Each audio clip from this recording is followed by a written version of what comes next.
Okay, so first things first. It's the time of year when my allergies start going a little bonkers, so if there's a lot of cuts during a segment, that's kind of what happened. I had a coughing fit or something. Anyway, WWE SummerSlam 2024 is in the books. Really good show overall. No kickoff show, or well, there was a kickoff show. It was a 3-hour-long kickoff show with no matches on it. WWE really need to get a handle on this thing. The kickoff show was already way too long. 3 hours is really too long. I mean, even for SummerSlam, like 3 hours for WrestleMania, maybe I could cut it if WrestleMania were one night and you just want to make it like a big whole day affair. Okay, but no, we don't need 3-hour-long kickoff show for SummerSlam. Anyway, like I said, there were no kickoff matches. We got right into the show. We opened up with the Women's World Championship match between Liv Morgan and Rhea Ripley. Sadly, this did not involve custody of Dominic Mysterio on a ladder, so we're already minus points there. Anyway, right out of the bat, Morgan tried to powder her. She kept rolling out of the ring. Finally, Rhea pulled a little fake out in a way of chasing her to get back in and land a series of clotheslines. Ripley came back, hit a half-and-half suplex. Ripley hit a riptide into the turnbuckle, went for the second one, but Morgan fought out of that and shoved Rhea into the turnbuckle, which caused her shoulder to pop out of the socket, complete with lump. I don't know if it really did pop out, but they certainly sold it like it did. Morgan hit a code breaker on the injured shoulder. She drop kicked Rhea in the shoulder. Got to the outside where Rhea ran herself into the announce table to pop the shoulder back into joint. Eventually, Morgan countered a riptide into a DDT. Ripley put Morgan in the prison lock because of her injured shoulder. She couldn't quite get it completely set in. Morgan hit another cradle driver, which landed Rhea on her shoulder. Again, Rhea kind of rammed it into the turnbuckle to pull it back in, put the shoulder back in the joint. At this point, she hit, I believe, she hit a riptide and then elected to grab a chair and get in the ring. It's at this point that Dominic interfered. He pulled the chair from her and he says, "No, you'll get DQ'd. You won't win the championship that way." And it calmed Rhea down just enough for Liv to hit Oblivion, but only get a 2 count on it. As this happened, Dominic got up. Rhea kicked out of it, was getting ready to hit a big move, but Dominic then slid the chair to Liv Morgan. Intentionally slid the chair towards Liv Morgan, and then distracted the ref, allowing Liv to hit Oblivion on the chair to get the 3 count and retain the championship. After which, Dominic and Liv kissed on the entrance ramp. So yeah, he intentionally did it too. Like, it was blatant. He threw it to her, and as he did it, he was smiling. So that should have. It was kind of playing out like, oh no, he didn't mean to. He screwed up again. Oh wait, maybe he didn't. Yeah, and then so the kiss. Yeah, which again didn't make sense. Again, Dominic was smiling the whole time he did it. Should have clued everyone off. Other than that, though, like I said, all joking about the ladder match aside, this was fun. Overall, really good. It's telling a decent story. Especially with what happens later in the night. So yeah, it makes sense that Rhea shouldn't be in Judgment Day anymore. Like, Judgment Day are supposed to be heels, but obviously Rhea Ripley and someone else who we'll get to, they were getting cheers from the crowd. It never seemed to make, especially with Rhea in particular. Pretty much even when she joined the Judgment Day, people were still mostly on her side. So, like I said, it didn't make sense for her to be a heel. This works a little bit better. In fact, after the match, too, there was a vignette backstage where an upset Damien Priest came in. He was screaming at everyone, saying, "How did this happen? Where's Dominic?" He looks at Finn. He says, "Were you in on this? Did you know this was going to happen?" And Finn plays dumb. Again, might pay off later. Anyway, after that, we had the Intercontinental Championship match, Sami Zayn versus Braun Breaker. Surprising little factoid, this is Sami Zayn's first SummerSlam match, and I was kind of surprised by that. I mean, it's true, but it is one of those, you'd think he's been with the company for a decade at this point. I mean, he was injured for a couple of them, but other than that, like, Yeah, you'd think he would have had one. Anyway, right off the bat, Breakker went for a spear. Zayn dodged it, and Breakker hit the post. Zayn hit a pop launcher to the outside of the ring. He went for the hula kick, but Breakker dodged it and tried to go for a press slam, but then settled his injured shoulder. Eventually, Braun recovered, hit a top rope Frankensteiner. Breakker rolled out of the exploder, tried to roll out of an exploder attempt, and wound up landing on his head really hard. I'm surprised he wasn't hurt. I'm glad he wasn't. He then went for the patented Steiner top rope bulldog, but Zayn countered that into a blue thunder bomb. But then when Zayn went for the hula kick, Breakker countered that with a spear, and then hit another spear to get the 3 count of victory. So, like I said last month, Braun Breakker is now Intercontinental Champion. Not too terribly surprising if you've figured things out. Overall, decent little high-impact, high-action match. I think it worked really well. Again, it told the story pretty well in this one. You know, Breakker learned his lesson from last time to not take Zayn for granted, and and to go for the kill right away. So, again, I think it did a really good job. So yeah, it was a short match, but it did its point in adjusting the story. And again, now I do think we can start to elevate the Intercontinental Championship back up again with Braun Breakker as a strong, still mostly heel champion. All right, after that we had the United States Championship match, Logan Paul versus LA Knight. Cleveland boy, my phone went off, sorry. I put it in the other room to try to avoid this, but it still goes off. Anyway, Cleveland boy Logan Paul is accompanied by fellow Cleveland boy Machine Gun Kelly, or MGK, to the ring. Crowd not receptive to either of them. I don't know how much Paul's recent social media activity has really played into it. I mean, MGK, not a wrestler, but yeah, both those guys are naturally heels to begin with, so I guess even in their hometown it would make sense they maybe wouldn't quite get cheered as much. Obviously, if you saw SmackDown last night, LA Knight stole Logan Paul's Prime hydration drink truck. He then smashed the windows on it before making his entrance. Right off the bat, Paul tried to sucker punch Knight during the entrance with his titanium plate hand. Knight hit a fireman's neck breaker on the announce table. Paul came back, hit a big boot and a leg drop. Paul hit an overbomb. They fought a little bit on the outside of the ring. Knight hit a side effect. And then he followed it up with kind of a springboard to the top rope elbow drop. Paul hit a springboard clothesline and followed that up with an Asai springboard to the outside of the ring.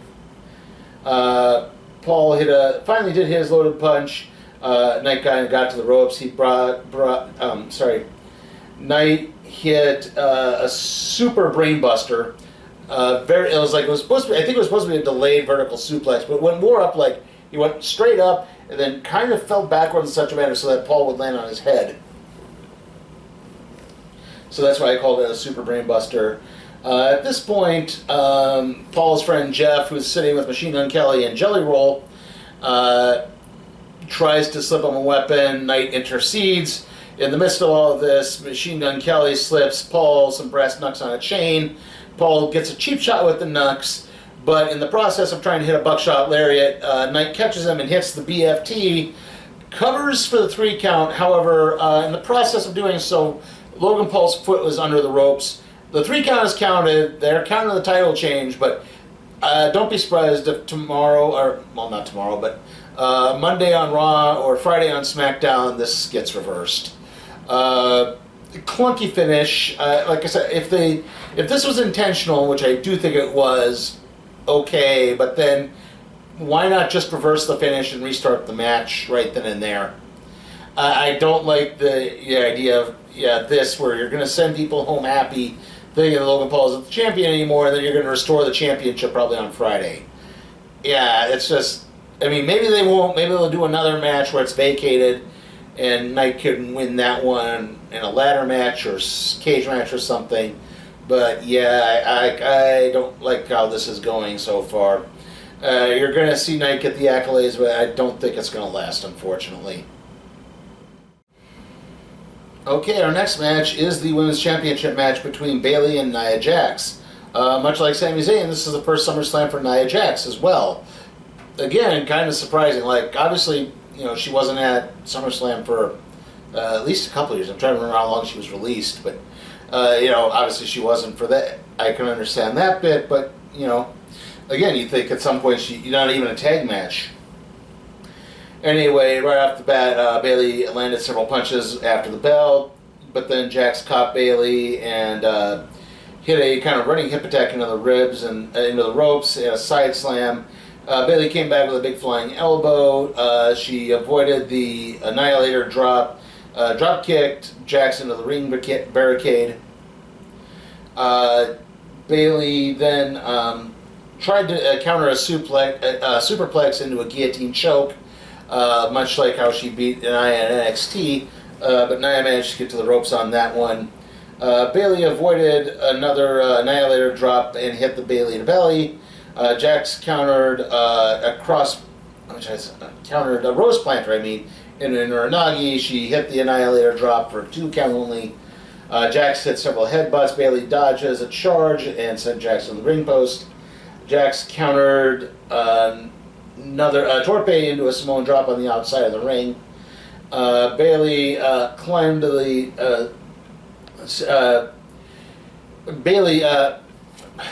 Nia went for another Annihilator is what I'm trying to say there. Bayley got up and managed to counter it into a powerbomb off the second rope. She got an elbow drop and got a 2 count. And this is when Tiffany Stratton's music hits. She runs down to the ring to cash in, but then Bayley immediately hits her with a forearm to knock her off the ring.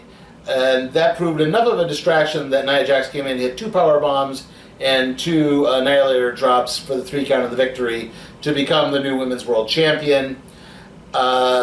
It was revealed to have been a fake out. Tiffany Stratton celebrated with Nia afterwards. She did cash in. So yeah, this was all fake out to catch Bayley off guard, and it worked. Overall, decent storytelling, good match again, nice solid match.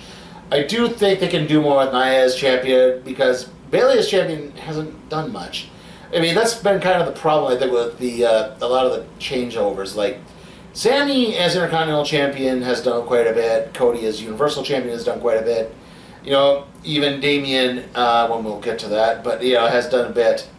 And then you get to A-Town Down Under win the SmackDown Tag Team Championships, and then I think defend them 2 or 3 times and lost them. Yeah, exactly.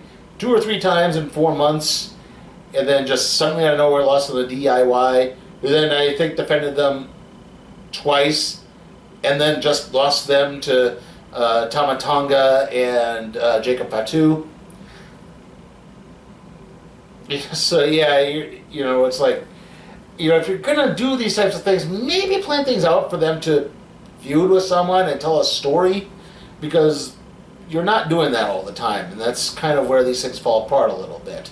Like I said, though, obviously at some point Tiffany will probably cash in. I don't know if she'll ever cash in on Nia Jax, but yeah, I would not be surprised, if that's how that story plays out. But like I said, I think they could do more with Nia as champion, have her hold it for a few months.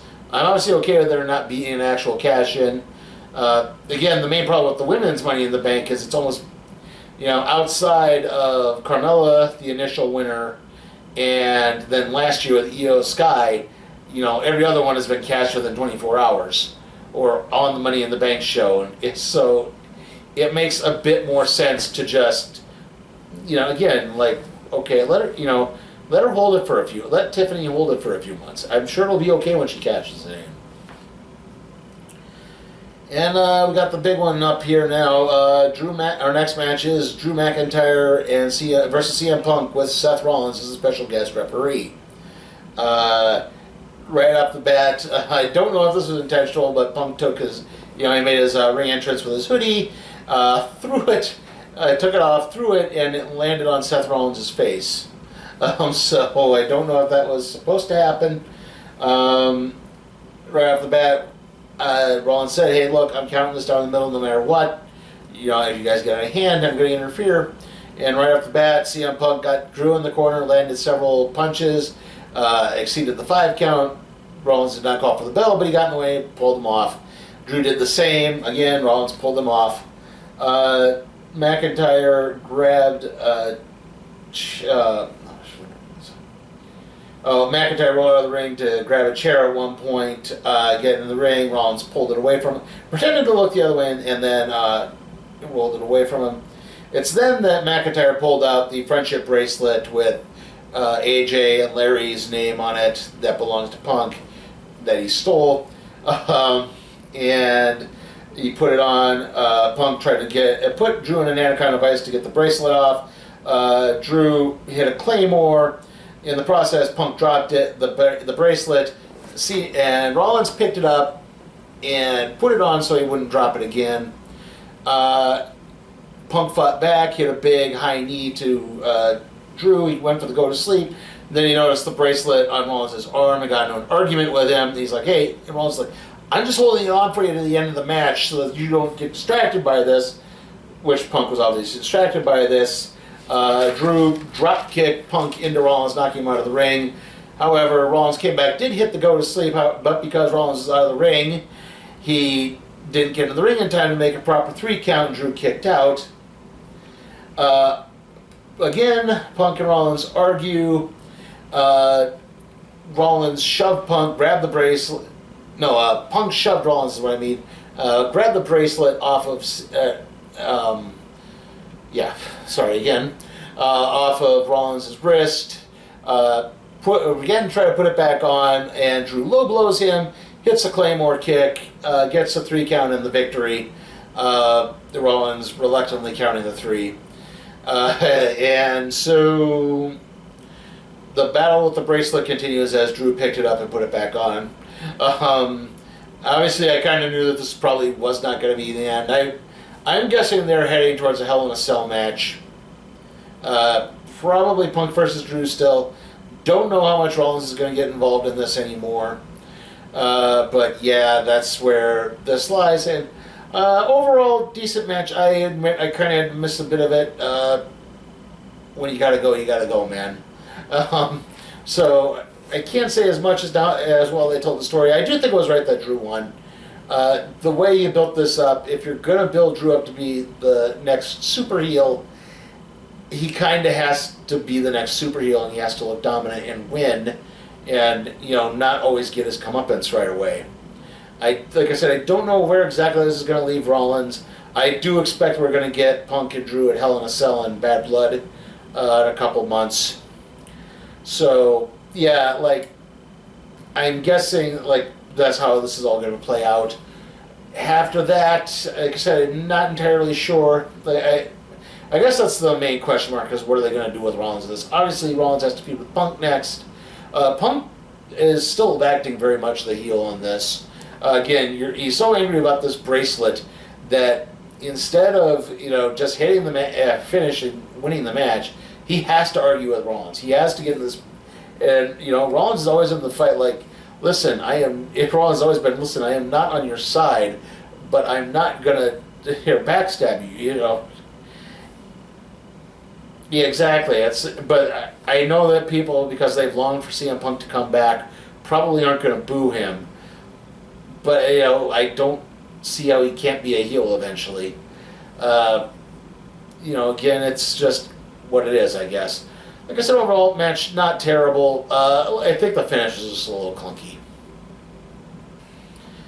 Okay, our next match is the World Heavyweight Championship match: Damien Priest versus Balor. Earlier, like I said, they had a vignette with a backstage vignette with Priest going after Judgment Day after what happened with Rhea Ripley. And then later, just before the match started, they showed Priest and Finn talking, and Priest apologizing, saying, look, just the whole thing was making me upset. I wasn't trying to target you. And Finn's like, oh man, I get it. And, if you do, I know you don't need me out there, but, I'm always here for you when you need me. Yeah, I'm sure that's not going to come back and bite him in any way, shape, or form. Anyway, right off the bat, Priest did land a lot of blows. He landed a lot of chops on Walter and caught him off guard, even making Walter start bleeding. Walter did come back, hit a big chop and a butterfly suplex. Excuse me. Priest came back, hit a Frankenstein and a Falcon Arrow. Like I said, Priest hit a chop, and then Wait, yeah, he went for the South of Heaven chokeslam at one point, got Walter fought out of it, hit a drop kick and a power bomb. Priest did hit the South of Heaven, but Walter kicked out. Walter hit a big exploder suplex. At this point, Finn Balor came to the ring and seemed to be chanting Damien Priest in encouragement, saying, "You got this, man, you got this." Walter shoved Balor off the ropes. That did seem to allow Priest to get the upper hand. He hit a big lariat. He hit the Razor's Edge.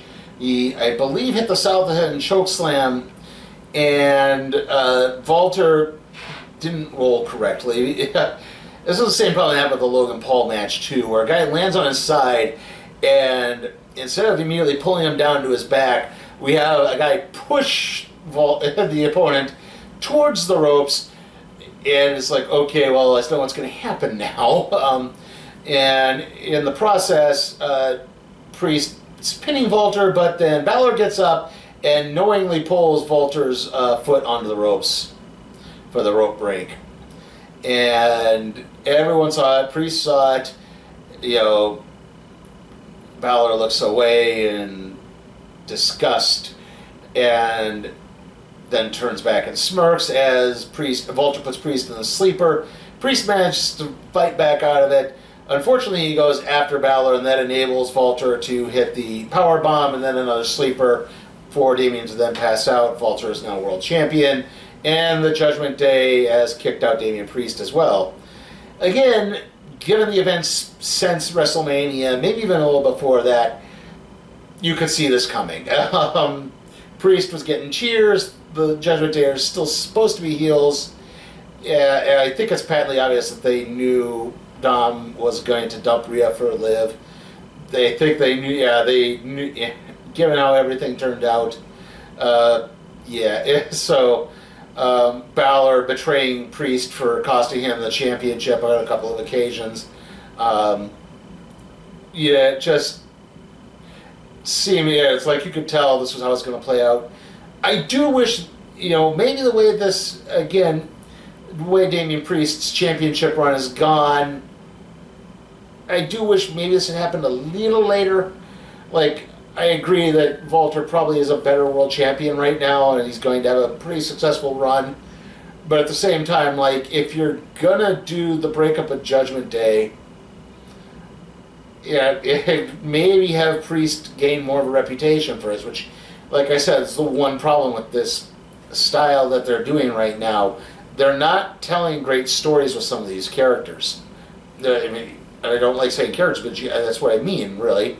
Like, Priest wins it, and then he gets a so-so match with Jey Uso, a pretty good match with Seth Rollins and Drew McIntyre. Yeah, pretty good match with Rollins and McIntyre. And then, but it's like, none of them had time to breathe and actually build into a proper feud. And even then, like, this Walter thing was programmed because Walter won King of the Ring. So, he was always going to get the shot at SummerSlam. But, maybe if he had actually been, Walter been attacking something to make this feel like this constant threat that was looming, and it just didn't. And I think that's what really hurt this match in the long run. Overall, it was entertaining. Like I said, it wasn't terrible. I do think, again, Walter's going to have a good run as world champion, but I think, again, I just wish Priest had been built up more so that it felt bigger, if you catch my drift. And that leads us into our last match, the Universal Championship match, Bloodline Rules, Cody Rhodes versus Solo Sikoa. Like I said before, Tama Tonga and Jacob Fatu won the SmackDown incarnation of the Tag Team Championships. They did not accompany Solo Sikoa to the ring. Tonga Loa is injured. However, later when he popped up, he was taking bumps, so I don't know how much his eye injury affects his ability to actually have a match. But, yeah, like, why did the Girls of Destiny not win the Tag Championships? That's the only question I have there. During Cody's entrance, he bumped into an old friend, Arn Anderson, who said, hey, look, I know you're, backup's coming. Some of it you might be expecting. One you might not be. Anyway, as we go into the match, Cody goes for the patented Rhodes drop down right hand, but Solo actually blocks it. Rhodes did come back at a disaster kick and a couple torpes. However, the next torpe got blocked by a big right hand from Soa. Solo avoided a power slam and a spinning heel kick. Rhodes came back, he blocked a Samoan spike and hit a Cody cutter. Solo blocked another disaster kick and hit the big sit-down powerbomb. Solo hit Uranagi and a Samoan drop. Solo then hit some Tree of Woe headbutts. Rhodes fell out and hit basically a Bam Bam Bigelow style moonsault, where it's more of a cartwheel than the true backflip. Solo then hit, Rhodes then hit a superplex. Eventually, the Guerrillas of Destiny hit the ring, began beating on Rhodes, hit their finisher on it, and Kevin Owens and Randy Orton hit the ring. Ring got cleared. Everyone ganged up on Solo for a little bit. Cody hit some couple crossroads. He then grabbed the ring steps. Solo speared him and set the ring steps up in the corner, tried to do a running hip attack, but Cody dodged it, started to go for the crossroads again. Jacob Fatu hit the ring, beat up on Cody, set him up on the announce table, hit a frog splash through it, seemed to injure himself. I think he banged his shin on the corner of the announce table, and sometimes you bang that thing and it's tough to kind of walk or anything afterwards. He couldn't get upright, as he was quite vociferously angry at Solo for not getting him in the ring, getting back into the ring. But Fatu did get back in. He had a BME. They set up the Samoan spike. Rhodes kind of collapsed to avoid it, and just as that happened, Roman Reigns' music hits. Big surprise, I know. Roman immediately comes down to the ring, hits Superman punch and a spear on Solo. A reluctant Cody gets up, hits the crossroads for the 3-count, and then victory. Stares distrustingly at Reigns, who was wearing a shirt that says OTC. And the announcers speculated that meant original tribal chief. I think that means one tribal chief, or one true chief. So, yeah. To reiterate that he's the one supposed to be in charge, not Solo. And, yeah, that's pretty much how the show ended. Like I said, no real surprise that Reigns came back. I do think, again, they maybe jumped the gun on this. Like, obviously they're building to War Games, the Survivor Series, being Roman's bloodline versus Solo's bloodline.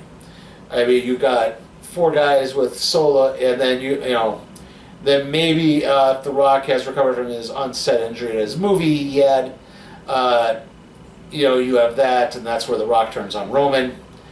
That's probably how you set that up. If you ever do Rock versus Cody, I'm not sure at this point. And that's kind of why I thought they're rushing it a little bit. Obviously, again, you have a Hell in a Cell match. I don't know if Cody's going to be involved, if Roman's going to come back and want his championship back. I don't know if he's going to be going after, if we're going to get tribal combat or anything. Again, I am interested in the ideas. I feel like this could have played out a little longer. You could have had someone else come to Cody's aid. I know a lot of people thought maybe Ricky Starks would, because he's seemingly on the outs of AEW at this point. I'm not entirely sure. And he's obviously another Cody guy who could show up. But again, not entirely sure how that would play out. Again, that's kind of the little lingering after effects of this sometimes. Again, I don't think Cody's had a lot of proper story. The AJ Styles one was pretty well done, but then it's this Solo one felt a little rushed. I kind of wish, the Bloodline had been more of a presentary threat to Cody than they turned out to be. Yeah, and even now, it's how much of a is it going to completely pivot to Solo on Reigns, or is Reigns going to get involved more and want his title back, and we're going to get that to where Solo interferes? Maybe that's interesting, but I could also see that getting tiresome rather quickly. Okay, so like I said, overall the matches were all really good, really fun. Like I said, I do think most of them told the story well. Again, my own problem is a few clunky endings, and that does kind of knock the show down a little bit for me. I can't give this a full A. I am going to have to give SummerSlam 2024 a B. Again, clunky endings just did this in. I do wish that maybe some of them are a little better executed, or again, if you're going to beat Logan Paul, beat him in the middle of the ring. Don't do the foot under the rope thing, because we already have the Judgment Day controversial finishes. We have this Roman Reigns and the Bloodline, and then do we really need to throw Logan Paul and on top of that? Yeah. So yeah, like that's kind of where, like I said, it falls apart in my aspects. Again, also no tag matches. It would have been nice to have a tag match on the show, or on the kickoff show, especially when it's 3 hours long. So yeah, next video is going to be for the random trade review on Supergirl Volume 2, Girl in the World. I'm in the middle of scripting that. Then it's probably going to be like a man review, hopefully.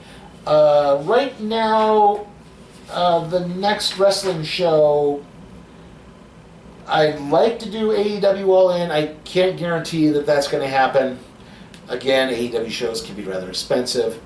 That being said, on August 30th, TNA has Emergence on TNA Plus. I can watch that. And then, of course, WWE has Bash in Berlin on August 31st. I don't know what their September show after that is. I think it might be an NXT one. And even then, by that time, football season started. So unless it's on Saturday, I probably won't be able to cover an NXT one. But yeah, so far, that's how things are laying out. See you all next time.